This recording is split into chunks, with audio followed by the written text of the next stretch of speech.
Hello student, this is Deepika Srivastava. तो आज जो टॉपिक हम लोग शुरू करने जा रहे हैं दैट इज़ जॉन्डिस। जॉन्डिस मतलब क्या होता है? पीलिया। हिंदी भाषा में हम क्या कहते हैं इसे? पीलिया। तो देखते हैं पीलिया कैसे होता है।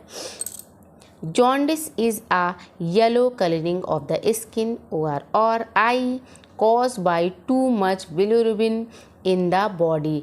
जॉन्डिस पीलिया एक ऐसा रोग है जिसमें हमारा जो स्किन का कलर होता है वो पीला हो जाता है। जो हमारी आँखों के वाइट वाले पार्ट होते हैं वो भी पीले हो जाते हैं। ऐसा क्यों होता है? इसलिए होता है कि हमारी बॉडी में बिलिरुबिन का जो क्वांटिटी है वो बहुत ज़्यादा अगर हो जाता है तो ही होता है हमारा जॉन्डिस। कैसे, क्या कॉजेज़ हैं इसके? Jaundice can happens for many reasons. बहुत सारे रीज़न से जॉन्डिस हो सकता है। अगर कोई ब्लड की डिजीज़ हो, कोई ब्लड का इन्फेक्शन है तो भी क्या होगा? जॉन्डिस हो जाएगा। कोई जेनेटिक सिंड्रोम है, कुड भी पॉसिबल जेनेटिक। वैसे जॉन्डिस बहुत ज़्यादा जेनेटिक में तो नहीं लेते हैं बट कुड भी पॉसिबल। अगर जेनेटिक है तो जेनेटिक की वजह, जेनेटिक सिंड्रोम मतलब ग्रुप ऑफ डिजीज़ है ना, group of symptoms. Genetic disease नहीं है, जेनेटिक सिम्टम्स है, ठीक है। जेनेटिक कोई भी बहुत सारी इसमें डिजीज़ आ जाते हैं, कॉम्बिनेशन ऑफ डिजीज़ आ जाते हैं।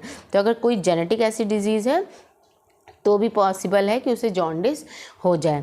कोई लीवर डिजीज़ होगी, जैसे कोई अगर किसी को हेपेटाइटिस है तो कुड भी पॉसिबल कि उसे जॉन्डिस हो सकती है। ब्लॉकेज ऑफ बाइल डक्ट, अगर किसी कारणवश बाइल डक्ट में ब्लॉकेज आ गया है तो भी जॉन्डिस हो सकता है। और किसी को बहुत ज़्यादा सीवियर इन्फेक्शन है तो भी जॉन्डिस हो सकता है। ओके, बिलिरुबिन का लेवल क्या होता है हमारी बॉडी में देख लेते हैं। बिलिरुबिन का लेवल क्या होता है हमारी बॉडी में? 0.2 से 1.2 mg/dl ये हमारे नॉर्मल पर्सन में होता है।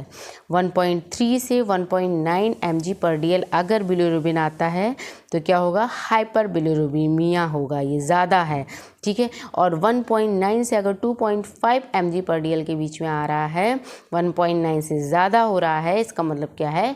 उस इंसान को जॉन्डिस हो गया है। सिम्टम्स क्या होते हैं इसके देख लेते हैं।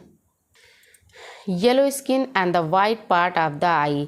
हमारी स्किन येलो हो जाती है, हमारी आँखों का वाइट पार्ट भी क्या हो जाता है? येलो हो जाता है। Yellow colour inside the mouth, mouth के अंदर भी येलो कलर हो जाता है। डार्क और ब्राउन कलर्ड यूरिन, हमारा जो यूरिन होता है वो डार्क येलो या ब्राउनिश येलो हो जाता है।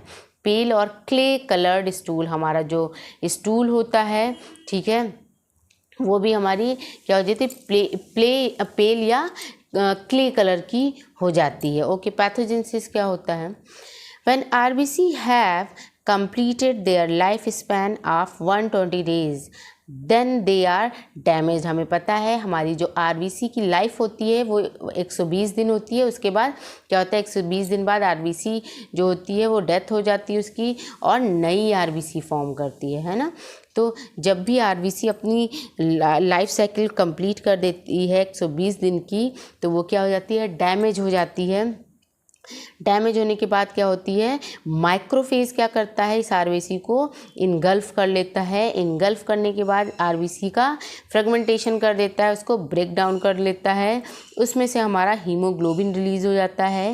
हीमोग्लोबिन जो है ये दो पार्ट में ब्रेक हो जाएगा। एक हो जाएगा हीम, दूसरा हो जाएगा किसमें? ग्लोबिन।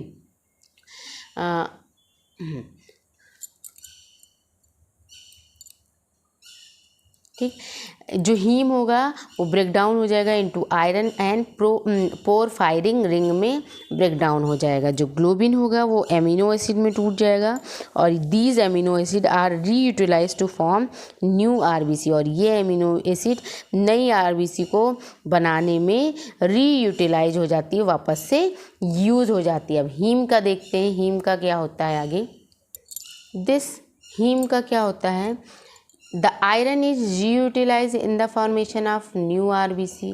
आयरन तो हमारा जो है नई आरबीसी को बनाने में यूज़ हो जाता है। पोरफायरिंग रिंग फॉर्म अनकॉन्जुगेटेड बिलिरुबिन। ये क्या, जब पोरफायरिंग क्या होती है? ये फॉर्म करती है हमारी अनकॉन्जुगेटेड बिलिरुबिन को, जो वाटर सॉल्युबल होता है। जो अनकॉन्जुगेटेड बिलिरुबिन होता है ये क्या होता है? वाटर सॉल्युबल होता है। In liver, unconjugated bilirubin converted into conjugated bilirubin by the enzyme uridine glucuronyl transferase uridine glucuronyl transferase enzyme की हेल्प से लीवर में जो अनकॉन्जुगेटेड बिलिरुबिन होता है वो कॉन्जुगेटेड बिलिरुबिन में चेंज हो जाता है। From liver conjugated bilirubin into gall bladder, liver से हमारा जो कॉन्जुगेटेड बिलिरुबिन है ये गॉल ब्लैडर में जाता है और गॉल ब्लैडर से ये हमारे स्मॉल इंटेस्टाइन में चला जाता है। जॉन्डिस के केस में क्या हो जाता है, bilirubin will not converted in urobilinogen and stercobilin. ठीक है, क्या होता है, स्मॉल इंटेस्टाइन के में जाने के बाद जो हमारा बिलिरुबिन होता है ये बिलिनोजन में और स्टीरकोबिन में चेंज हो जाता है। लेकिन जॉन्डिस के केस में क्या हो जाता है कि बिलिरुबिन जो होता है ये यूरोबिलिनोजन और स्टीरकोबिन में नहीं चेंज होता है। सो बिलिरुबिन रिमेन इन ब्लड, इसीलिए क्या होगा, बिलिरुबिन हमारी ब्लड में ही बना रहेगा and not filter by kidney, और किडनी से ये जल्दी हमारे फिल्टर नहीं होगा और इसी को हम क्या कहते हैं, जॉन्डिस। ओके, तो ये रहा जॉन्डिस के बारे में। और आप देख लेते हैं इसके क्वेश्चंस, क्या क्या क्वेश्चंस आए हैं। प्रीवियस ईयर में जो क्वेश्चन आया है इस पर सिर्फ 2 नंबर के क्वेश्चन आए हैं 18-19 में। Discuss the underlining causes for development of jaundice, क्या कॉजेज हैं जो है जॉन्डिस के, इसके बारे में इसमें पूछा गया है जो कि हमने अभी ऊपर में डिस्कस किया है। ओके, तो this is all about the jaundice. I hope आप सबको समझ में आया होगा। तो तैयारी करते रहिए एग्ज़ाम की। अगर कोई प्रॉब्लम होता है तो please drop me comment. Okay, thank you so much, all the best.